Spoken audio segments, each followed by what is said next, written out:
Hello friends, how are you? Fine. Okay. Today we discuss next topic, human nutrition. Human nutrition.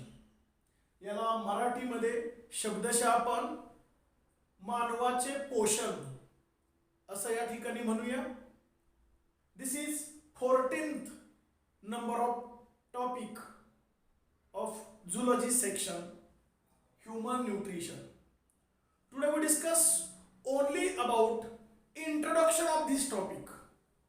आज आत्ता या लेक्चरला फक्त या टॉपिकची प्रस्तावना पाहूया, ज्याला आपण इंट्रोडक्शन म्हणतो.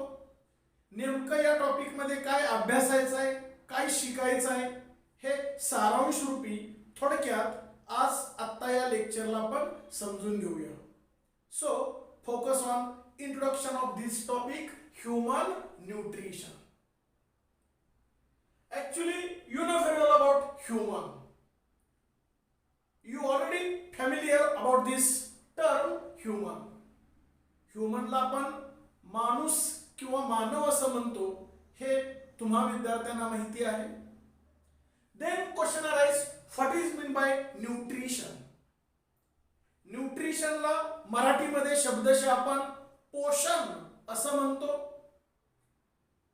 But in English actually the proper definition of nutrition is it is very long process or some of the process which consist number of steps.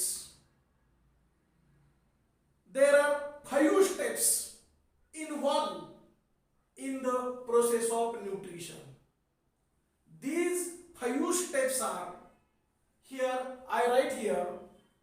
First one is ingestion, second one is digestion, third one is absorption, fourth one assimilation, and last fifth one is egestion. These 5 steps combines to form long process. That long process is called as a nutrition. म्हणजे nutrition याला मराठीत आपण पोषण म्हणतो. आणि मानवाचं जर पोषण व्हायचं असेल तर या छोट्या छोट्या छोट्या स्टेप्स एकत्रित क्रमानं व्हाव्या लागतात, तेव्हा खऱ्या अर्थानं मानवाचं पोषण झालेलं आपल्याला दिसून येईल. We see one by one. एक एक यामधली स्टेप्स आपण समजून घ्यायचे. First about ingestion. Ingestion means intake of food. आपण आपलं अन्न खातो, ही अन्न खाण्याची जी प्रक्रिया आहे, intake of food, that short step is called as a ingestion. Intake of food.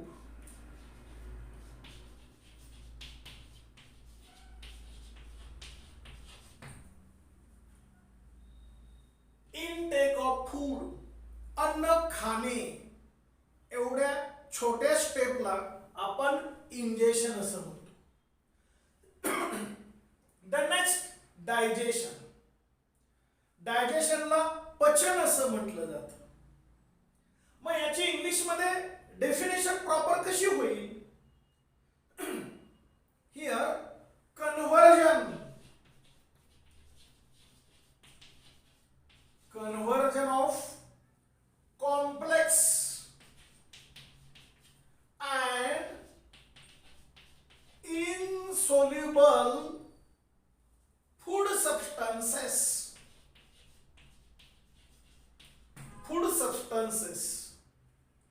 into here simple and soluble form by action of various enzymes. That step is called as a digestion. याला पचन म्हटलं जातं. आता हेच आपण व्यवस्थित समजून घेऊया. Conversion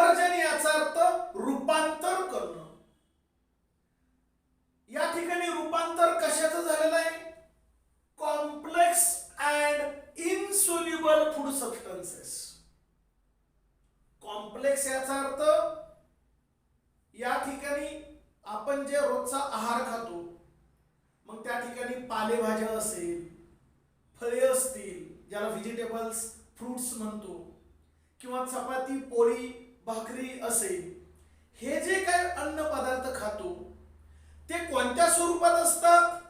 complex. आणि कशा स्वरूपात असतात? इनसोल्युबल, म्हणजे विरघळलेल्या स्वरूपात नसतात. या घटकांचं रूपांतर सिंपल अँड सोल्युबल फॉर्म, याचा अर्थ जे अन्न घटक कॉम्प्लेक्स स्वरूपात आहे त्याचं रूपांतर सिंपल स्वरूपात केलं जाईल, छोट्या छोट्या बारीक कणामध्ये रूपांतर केलं जाईल. जे इनसोल्युबल आहे म्हणजे विरघळलेल्या स्वरूपात नाही, त्याचं रूपांतर विरघळणाऱ्या स्वरूपात केलेलं आहे, सोल्युबल फॉर्म. हे जे काही कन्व्हर्जन आहे, रूपांतर, हे रूपांतर करत असताना कोणाच्या मदतीनं केलेलं आहे? By the action of various enzyme. By the action of various enzymes. ही डायजेशनची या ठिकाणी प्रॉपर डेफिनेशन झाली. Listen carefully. Conversion of complex and insoluble food substances into simple and soluble form by the action of various enzymes. अनेक एन्झाइमचं प्रक्रिया झाल्यामुळेच या ठिकाणी complex आणि इनसोल्युबल फूड सबस्टन्सेसचं रूपांतर सिंपल आणि सोल्युबल फॉर्म मध्ये होतं. ही जी काय प्रक्रिया घडते याला या ठिकाणी डायजेशन असं म्हटलं जातं, पचन असं म्हटलं जातं. Next, absorption. ऍब्सॉर्प्शनला मराठीत दुसरा पर्यायी शब्द कोणता? शोषून घेणं. शोषून घेणं याला ऍब्सॉर्प्शन असं म्हटलं जातं. मग आता पचन झाल्यानंतर या पचन झालेल्या अन्नाचं शोषण होणं गरजेचं आहे. ही पुढची महत्वाची प्रक्रिया आहे आणि याच पुढच्या स्टेपला ऍब्सॉर्प्शन असं म्हटलं जातं. आणि म्हणून या ठिकाणी प्रॉपर कन्स्ट्रक्शन कसं आलं पाहिजे?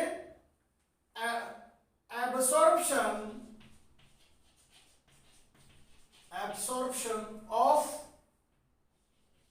only digested food material. Digested food material by inner lining of cells. Inner lining of cells. And mix into blood. Mix into blood.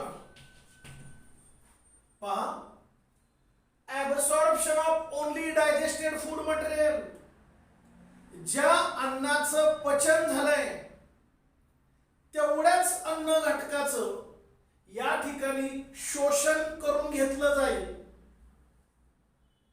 Bye inner lining of cells. हे शोषण कुठे घडतं? इंटेस्टाइन मध्ये घडतं. इंटेस्टाइनला आपण काय म्हणतो? आतडं म्हणतो. या ठिकाणी लहान आतडं अत्यंत महत्वाचं आहे, small intestine. Suppose this is the small intestine. Suppose this is the small intestine. Here internally it is lined by a single layer of cells like this. हे अशा पद्धतीनं आतल्या बाजूनं पेशी असतात. And these cells consist brush like border or microvilli. पेशींना आतल्या बाजूने अशी ब्रश लाईक बॉर्डर असते, मायक्रोव्हिलाय असते. आणि जेव्हा हे पचन झालेलं अन्न या पद्धतीनं इंटेस्टाईन मधून पुढे जात असतं, तेव्हा पचन झालेलं जे घटक आहेत, अन्न घटक आहेत, दॅट कॅन बी ॲब्सॉर्ब, शोषून घेतले जातील with the help of these inner lining cells and then mix into the blood stream. शोषून घेतल्यानंतर रक्ताच्या प्रवाहामध्ये ते मिक्स केलं जातं. That step is called as absorption. म्हणजे जे आपण अन्न खातो त्याचं पचन होतं. पचन झाल्यानंतर लहान आतड्याद्वारे शोषून घेतलं जाईल आणि ब्लड मध्ये मिक्स करून केलं जाईल. ही जी काही शोषून घेतल्यानंतर ब्लड मध्ये मिक्स करण्याची जी प्रक्रिया आहे, स्टेप आहे, कॉल्ड एज ॲब्सॉर्प्शन. याला ॲब्सॉर्प्शन असं म्हटलं जातं. The next assimilation. असिमिलेशन म्हणजे काय? Utilisation. Utilisation of absorbed food material.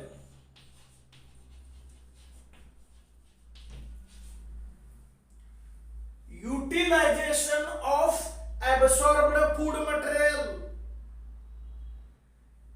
ज्या अन्नाचं पचन झालेलं आहे, शोषून घेतलेलं आहे, ब्लड मध्ये मिक्स झालेलं आहे, त्याचा वापर होणं गरजेचं आहे. Each and every cell of the body, each and every tissue of the body require large amount of energy. बॉडीतल्या प्रत्येक पेशीला, बॉडीतल्या प्रत्येक टिश्यू म्हणजे उतीला एनर्जीची खूप गरज असते. आणि म्हणून या ठिकाणी ती मिळालेली एनर्जी बॉडीतली प्रत्येक पेशी किंवा टिश्यू वापरून टाकतात to perform its own function. बॉडीतल्या प्रत्येक पेशीला जगायचं आहे, बॉडीतल्या प्रत्येक टिश्यूला जगायचं आहे, स्वतःची कामं स्वतः करायची आहेत. हे करण्यासाठी त्यांना एनर्जीची गरज असते. ती एनर्जी आल्यानंतर, मिळाल्यानंतर ती वापरून टाकतात. ही वापरून टाकण्याच्या प्रक्रियेला वापरणे म्हणजे utilisation. Utilisation of absorb food material. जे शोषून घेतलेले अन्न पदार्थ आहेत, घटक आहेत, त्यांना वापरून टाकणं, या स्टेपला इथं असिमिलेशन असं म्हटलं जातं. Then next last egestion. आतापर्यंत आपण काय पाहतोय? ज्या अन्न पदार्थांचं पचन झालंय त्याबाबतच आपण बोलतो आहोत. Then question arise, what about undigested food material? ज्या अन्नाचं पचन झालेलं नाही त्याचं काय? ते बॉडीत तसेच साठून राहता कामा नये. ते बॉडीला नको आहेत. बॉडीच्या बाहेर ते फेकून देणं गरजेचं आहे. आणि म्हणून ही शेवटची स्टेप सुद्धा अत्यंत महत्वाचं आहे. या ठिकाणी काय केलं जातं? Here undigested food material thrown outside from body with the help of last opening called as a anus. anus द्वारा शेवटी ज्या अन्नाचं अपचन झालेलं आहे, अनडायजेस्टेड आहे, that can be eliminate, remove, फेकून दिलं जाईल. बॉडीच्या बाहेर ते टाकून दिलं जाईल. बॉडीच्या बाहेर जे अपचन झालेलं अन्न फेकून दिलं जातं, त्या शेवटच्या स्टेपला या ठिकाणी इजेशन असं म्हटलं जातं. जेव्हा ही सर्व स्टेप्स क्रमानं एक एक एक एक होतील तेव्हाच खऱ्या अर्थानं मानवाचं पोषण योग्य पद्धतीनं होईल. यातली एक जरी स्टेप व्यवस्थित झाली नाही तरी सुद्धा मानवाचं पोषण योग्यरित्या होईल हे आपणाला सांगता येणार नाही. यातली प्रत्येक स्टेप अत्यंत महत्वाची आहे. ती क्रमाक्रमानं होणं गरजेचे आहे आणि अगदी सिस्टमॅटिक होणं गरजेचं आहे, व्यवस्थित होणं गरजेचं आहे. तरच खऱ्या अर्थानं मानवाचं योग्य प्रकारे पोषण होईल. आणि म्हणूनच या ठिकाणी मी न्यूट्रिशनची डेफिनेशन काय सांगितली? Nutrition is long process, sum of the process which consist 5 most important steps. First one is called as a ingestion. Ingestion means intake of food, अन्न खाणे. Second step digestion, याला पचन म्हणतो. त्याची डेफिनेशन काय सांगितली? Conversion of complex and insoluble food substances into simple and soluble form by the action of various enzymes is called as a digestion. आणि absorption म्हणजे काय? शोषून घेणं. ज्या अन्नाचं पचन झालंय तेवढंच अन्न स्मॉल इंटेस्टाइन द्वारा, लहान आतड्याद्वारा शोषून घेतलं जाईल आणि रक्तामध्ये मिक्स केलं जाईल. Absorption of only digested food material by inner lining of cells and mix into the bloodstream, that process is called as a absorption. शोषून घेणं. नेक्स्ट assimilation म्हणजे युटिलायझेशन. जे अन्न पदार्थ शोषून घेऊन रक्तामध्ये मिक्स केलेले आहेत की ज्याचं पचन झालेलं आहे त्याचा वापर होणं गरजेचं आहे. ते बॉडीमध्ये तसेच साठता कामा नये.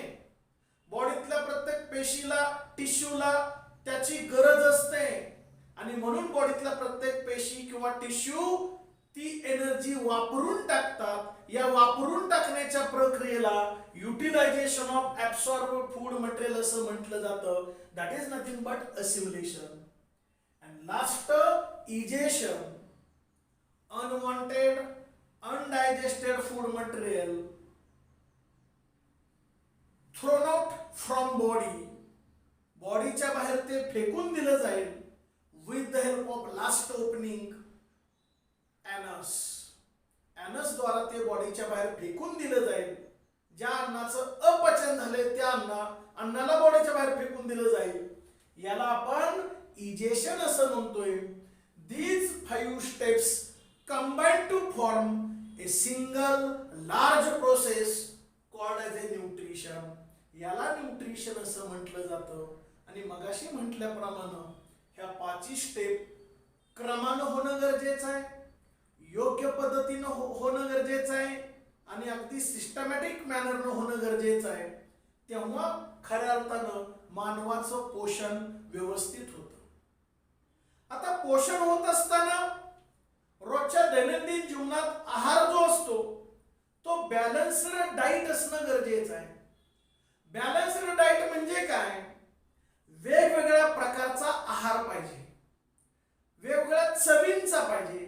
मग आंबट असेल, खारट असेल, तुरट असेल, तिखट असेल, गोड असेल, अशा वेगवेगळ्या चवींचा आहार पाहिजे. त्यानंतर व्हेजिटेबल्स असतील, फ्रूट्स असतील, मिल्क असेल, फिश असेल, मीट असेल, या पद्धतीनं व्हरायटी ऑफ एग्ज असतील, व्हरायटी ऑफ ग्रेन्स, सिरियल्स, धान्य, कडधान्य, या पद्धतीनं वेगवेगळ्या पद्धतीचा आहार पाहिजे आणि प्रोपोर्शनेट मॅनर मध्ये पाहिजे, इन ॲड्युकेट मॅनर मध्ये पाहिजे. म्हणजे समतोल आहार पाहिजे. जेवढी शरीराला गरज असते तेवढं अन्न आपण घेतलं पाहिजे. पाणी सुद्धा तेवढ्याच प्रमाणात आपण घेतलं पाहिजे. तेव्हा कुठेतरी आपल्याला बॅलन्स्ड डाईट झाला, समतोल आहार झाला किंवा संतुलित आहार झाला असं म्हणूया. जे काय आपण अन्न पदार्थ खातो, पालेभाज्या, vegetables, milk, meat, fish, eggs, जे काय आपण खातो त्याच्याद्वारे आपल्याला मिळतं काय, तर carbohydrate, proteins, fats, vitamins, minerals, then water and fibres. हे अत्यंत महत्वाचे घटक प्रपोर्शनेट मॅनर्स मध्ये आपल्याला शरीराला मिळतात. each and every cell, each and every tissue of our body require here proportionate or inadequate manner these carbohydrate, protein, fats, minerals, iodine, water हे सगळं संतुलित प्रमाणात शरीराला लागतं.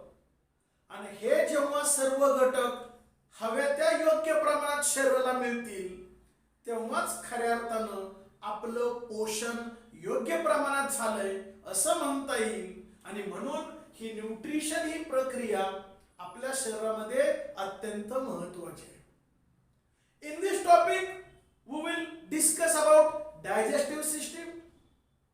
या टॉपिक मध्ये खऱ्या अर्थानं आपण पचन संस्था डिटेल अभ्यासणार आहोत. Digestive system example human nutrition आहे. साहजिकच आपल्या शरीरामध्ये पचन संस्था नेमकी कशी कार्यरत असते ते डिटेल आपण पुढच्या 1-2 लेक्चर मध्ये समजून घेणार आहोत. असोसिएटेड डायजेस्टिव्ह ग्लँड्स पचन घडवून आणण्यासाठी कोणकोणत्या ग्रंथी उपयोगी पडतात ते आपण डिटेल पाहणार आहोत. पचन घडत असताना म्हणजे डायजेशन घडत असताना नेमकं कोणत्या ऑर्गन मध्ये नेमकं काय घडतं, त्याची फिजिओलॉजी कशी घडते, त्याच्यामध्ये रिॲक्शन्स कशा घडतात, हे सर्व पचनाच्या संदर्भात आपण डिटेल या टॉपिक मध्ये अभ्यासणार आहोत. हे या टॉपिकचं बेसिक आहे. ही या टॉपिकची प्रस्तावना आहे ज्याला introduction of this topic human nutrition असं म्हणूया. म्हणून आज आता या लेक्चरला एवढीच थोडक्यामध्ये सारांश रूपात या ठिकाणी प्रस्तावना किंवा इंट्रोडक्शन पाहिली. Actually this is the first lecture of this topic human nutrition. Are you getting this?